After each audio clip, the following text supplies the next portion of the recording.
বরিশালের অগ্রণী হাউজিং লিমিটেডের ব্যবস্থাপনা পরিচালক আব্দুল আজিজ হাওলাদারের অন্ডকোষ চেপে ধরে মারধর করে চেক ও স্ট্যাম্পে স্বাক্ষর নেওয়ার অভিযোগে মোস্তাফিজুর রহমান লিটুকে গ্রেফতার করেছে পুলিশ। রোববার বেলা 2টার দিকে নগরীর সদর রোডের টপ 10 নামের একটি ব্যবসা প্রতিষ্ঠানের সামনে থেকে তাকে গ্রেফতার করা হয়।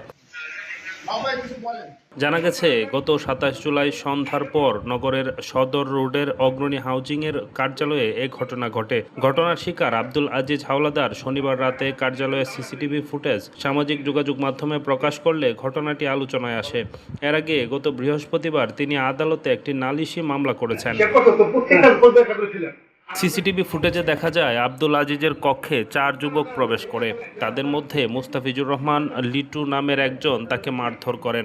এক পর্যায়ে তার অন্ডকোষ চেপে ধরে 2টি চেকে এবং একটি সাদা স্ট্যাম্পে স্বাক্ষর নেওয়া হয়। মারধরের সময় আজিজ বাচ্চু বাচ্চু বলে চিৎকার করলেও আরেক ব্যক্তি কক্ষে প্রবেশের চেষ্টা করেন, তবে লিটুর সঙ্গে থাকা ব্যক্তিরা তাকে ধাক্কা দিয়ে বের করে দেন। পরে চেক ও স্ট্যাম্প হস্তান্তরের ছবিও তোলেন।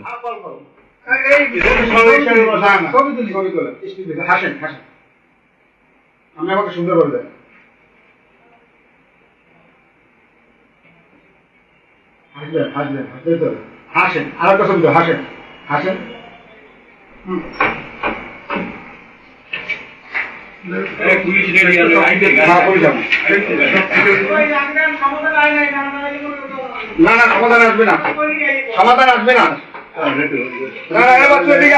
তুমি হিসাবে বসতে চাও, এদেরকে সবাই বসো, আমি